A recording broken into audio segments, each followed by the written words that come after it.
The Power of Solitude.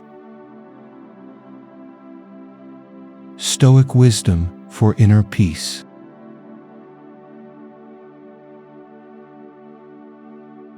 In a world obsessed with constant noise, solitude becomes the rarest luxury.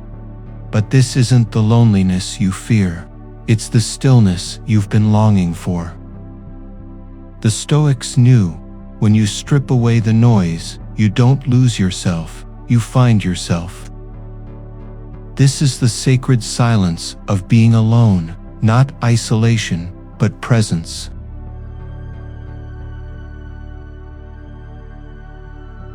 Welcome to Stoic-Wellspring, where solitude is not exile, but a homecoming.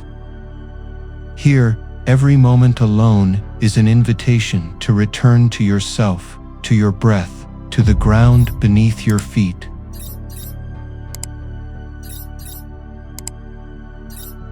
Being alone is not an escape from the world, it is a return to yourself.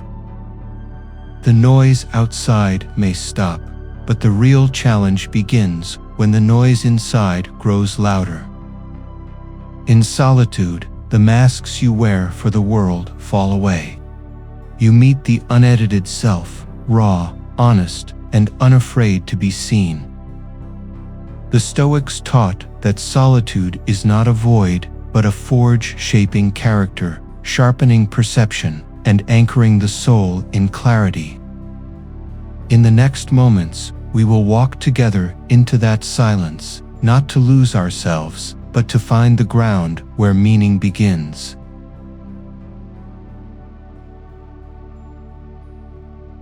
You think you crave silence, but when it finally arrives, you realize it's not what you imagined. The world grows quiet, yet your mind begins to roar. Memories you've buried, regrets you've denied, questions you've avoided, all rush to the surface.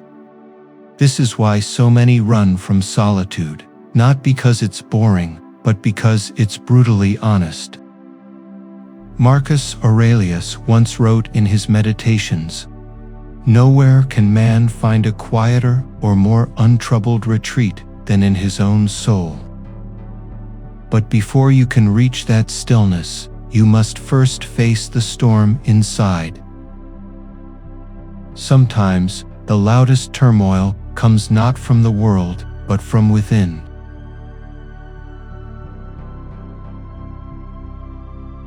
We live in a world where voices overlap until no one knows who spoke first.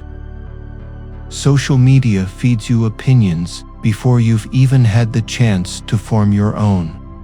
You begin to measure your worth in likes, shares, and followers, and slowly, the only voice you can't hear anymore is your own. Epictetus once said in his discourses, "If you want to improve, be content to be thought foolish and stupid." Solitude strips away the mirrors you've been performing for no audience to impress, no image to protect. Just you, raw, unfiltered, and rarely still. But in that silence, something ancient awakens. To truly hear yourself, you must first step away from the constant echoes of others.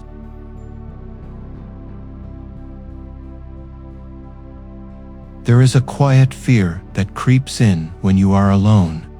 The fear of being forgotten. No texts, no calls, no attention. But attention is not the same as connection, and noise is not the same as presence. Marcus Aurelius once wrote in his Meditations, "A man is not hurt so much by what happens as by his opinion of what happens." You are not abandoned when you are alone. You are being invited to return to your own center. Alone is not empty. It is sacred space, where distractions die and your truth speaks.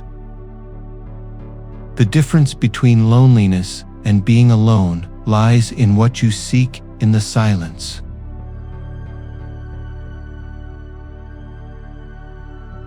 Stillness is not weakness.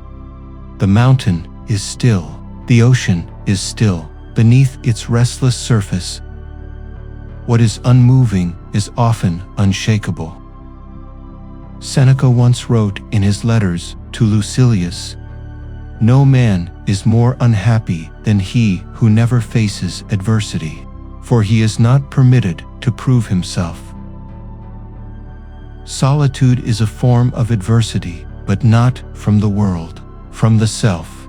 It is the silence that tests your patience and the stillness that challenges your worth. And when you stay long enough within it, you don't just endure, you evolve. True strength is born not in chaos, but in the stillness that tests you.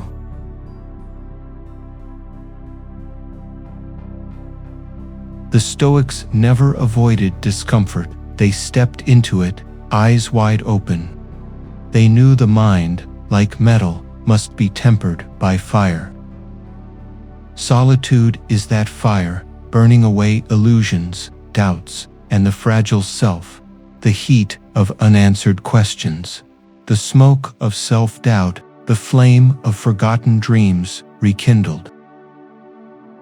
Epictetus once declared in his discourses, "No great thing is created suddenly. There must be time. Give your best and wait." Solitude is time, pure, unbroken, and wholly yours. A time to burn, a time to transform. Being alone is not an escape, but the fire that tempers the mind.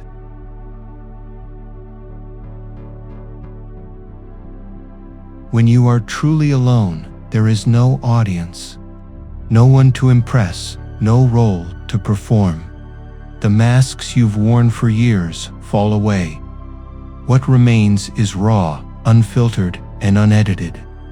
It can be terrifying because the truth has no disguise, and yet it is liberating because you no longer have to pretend. Marcus Aurelius, in his Meditations, reminded himself, "The soul becomes dyed with the color of its thoughts." In solitude, you finally see the colors that have shaped your soul, and with that clarity, change becomes possible. In stillness, the masks fall away and the unpainted self emerges.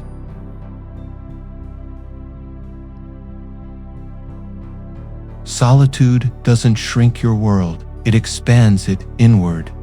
You begin to notice what was always there but often unseen. The texture of your breath, the rhythm of your thoughts, the vastness behind closed eyes. Seneca once reflected in his letters to Lucilius, "The greatest obstacle to living is expectancy, which hangs upon tomorrow and loses today." In solitude, you return to today, not in theory, but in breath and in being. The cosmos is not only out there, it echoes in the cave of your own chest. The deeper you go into silence, the more vast a world you discover within.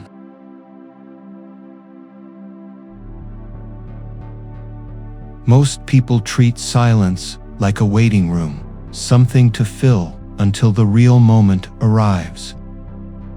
They blast music, scroll endlessly, or talk just to avoid the quiet. But silence is not nothing, it is the foundation of everything.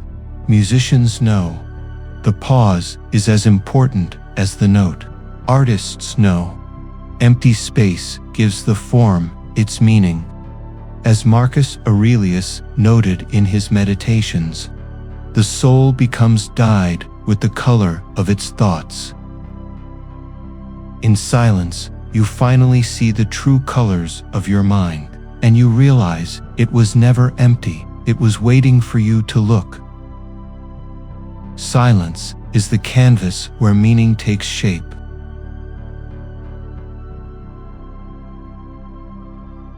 In the constant noise of the world, we hear everything except ourselves. Advertisements scream for your attention. Notifications pull you out of the present moment. Even your thoughts begin to imitate the world's chaos. But solitude offers the detox your mind has been craving. To listen, not with ears, but with awareness. As Epictetus once taught in his discourses, we have 2 ears and 1 mouth so that we can listen twice as much as we speak. In solitude, you finally do. You hear your intuition, your values, your truth. Stillness is not just the absence of sound, it's the ability to hear what truly matters.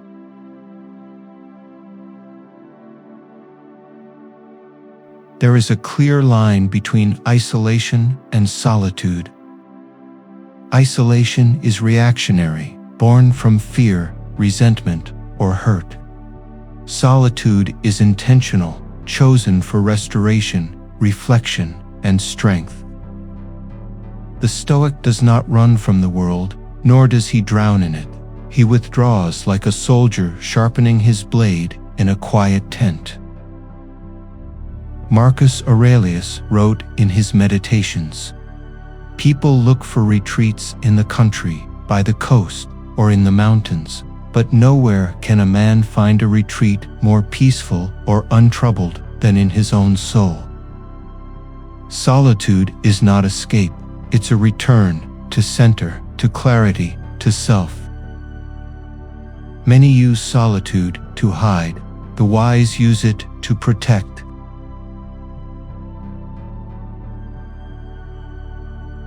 Most people don't really look, they glance, they skim, they assume, but solitude slows you down.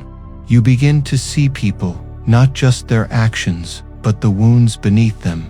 You begin to see yourself, not just your face, but the fears you carry. As the noise fades, perception sharpens. As distractions vanish, attention deepens.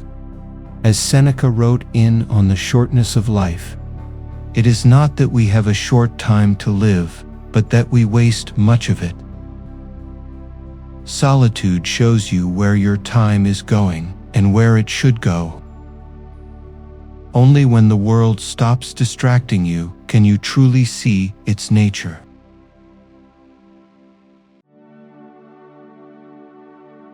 You can travel across continents. You can meet thousands of people.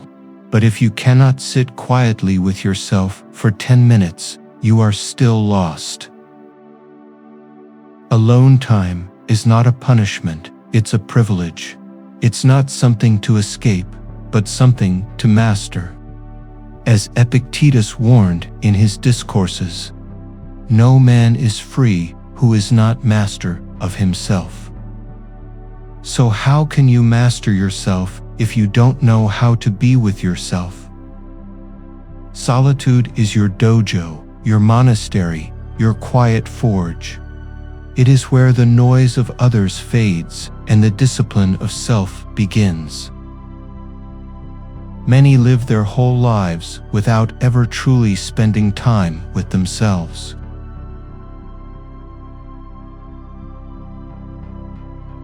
People often confuse solitude with loneliness, but they are not the same. One weakens you, the other strengthens you. Loneliness is being surrounded, yet disconnected. Solitude is being alone, yet deeply connected to your values, your soul, your purpose. Seneca once wrote in his letters to Lucilius, "I never spend a day in idleness, I converse with myself." This is the Stoic's secret.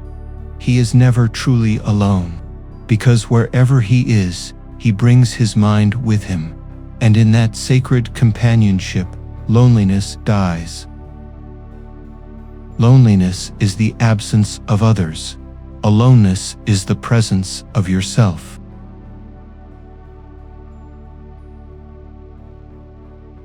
You don't need a cave to meditate. You don't need perfect silence around you to find peace within. The Stoics built their sanctuaries inside their own minds. They withdrew from noise, not by leaving the city, but by mastering their thoughts. As Epictetus once taught in his discourses, freedom is the only worthy goal in life. It is won by disregarding things that lie beyond our control. Solitude doesn't require isolation, only intention. To turn inward is not to escape the world, but to return stronger. Your mind can be a prison, or it can be a monastery. You choose. The greatest sanctuary is not in the mountains, but in a disciplined mind.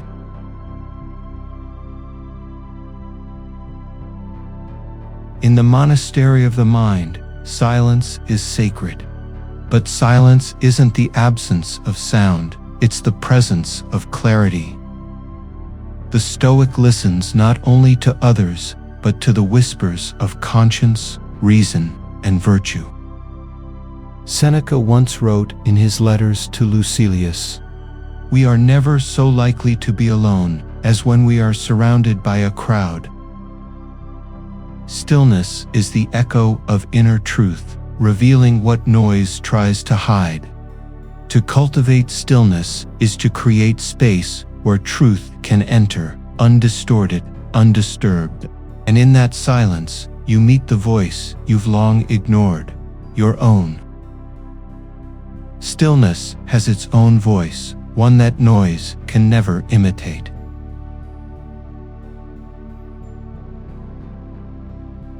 There is a kind of loneliness that doesn't wound, it forges.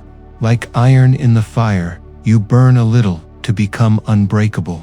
As Epictetus reminded his students in his discourses, difficulties show men what they are. Solitude, then, is not a curse, it's a crucible. You enter it as one person and emerge as someone truer. In the silence, you confront your shadows, not to fear them, but to integrate them. You walk alone, not because you've been abandoned, but because you've chosen to meet your true self without distractions. Not all loneliness weakens you. Some rebuild you stronger than before.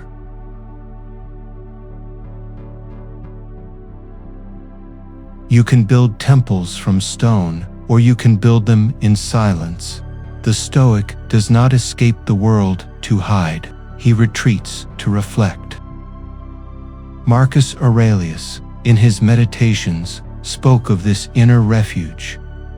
Nowhere can man find a quieter or more untroubled retreat than in his own soul. This sacred space is not loud. It does not demand attention, but it is always present, always waiting. When the world exhausts you, it invites you in, without judgment, without noise. You don't need permission to enter, only awareness. Inside each person is a sacred space, untouched by the world, guarded by the soul.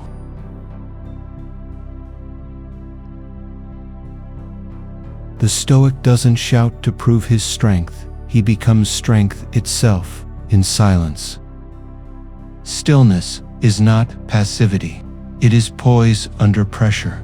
Like a mountain unmoved by storms, the Stoic stands firm amid chaos. Epictetus once said in his discourses, "If you want to improve, be content to be thought foolish and stupid." The force of a Stoic doesn't come from attention, but from alignment with reason, with nature, with what cannot be shaken. And in that alignment, he becomes immovable, not by resisting, but by surrendering to what truly matters. What moves in silence often shapes the world most deeply.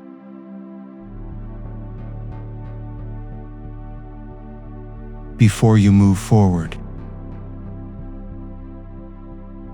before you take the next step, allow yourself to stand still.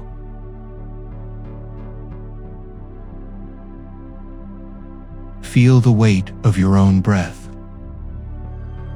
Notice the quiet between thoughts, that sacred space where truth lives.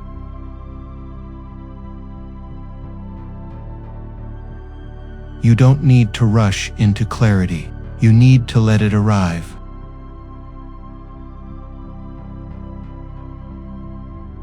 Seneca once reminded in his letters to Lucilius, "It is not that we have a short time to live, but that we waste much of it."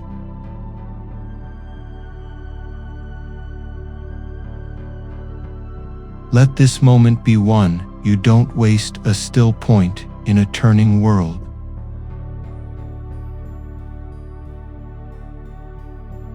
When you are ready, step forward, not with haste, but with presence.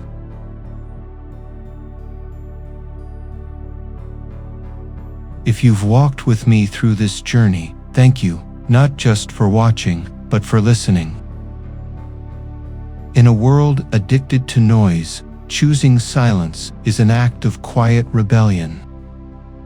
Remember, the world doesn't have to change for you to find peace. You do. So wherever you are, in the rush of a city street, in the stillness of your room, know that a sanctuary lives within you. Visit it often, guard it fiercely, build from it everything that truly matters. And if this moment of stillness has spoken to you, consider sharing it, so someone else may also find their quiet ground. Subscribe to join us here again in this wellspring of Stoic serenity, where each return is another step inward. As Marcus Aurelius once wrote in his Meditations, "Men seek retreats for themselves in the country, by the sea, in the mountains. But nowhere can a man find a retreat more peaceful or untroubled than in his own soul." Be well, be still, be free.